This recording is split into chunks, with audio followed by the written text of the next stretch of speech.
New Hampshire, land of covered bridges, maple syrup, and white people.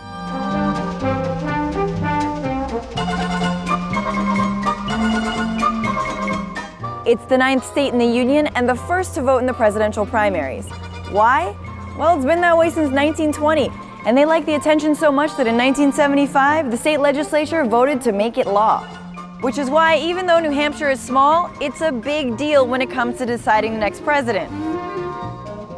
The motto around these parts is live free or die, which speaks to New Hampshireites' independence streak. 44% of registered voters don't identify as Republican or Democrat. Maybe that's why outsiders Bernie and Trump are doing so well in the polls here. It also helps that Senator Sanders' home state of Vermont is right next door. If a candidate wins here, they get a lot of attention and money. Wins here have propelled candidates like Mitt Romney and John McCain to the nomination. And all but one president in the last 40 years has either won Iowa or New Hampshire in the primaries. Candidates are spending big money here in order to woo voters, including millions on advertising.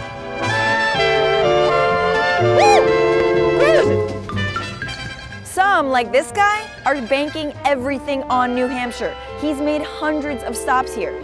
But New Hampshire doesn't look like the rest of America. It's 91% white, whereas the country as a whole is only 62% white.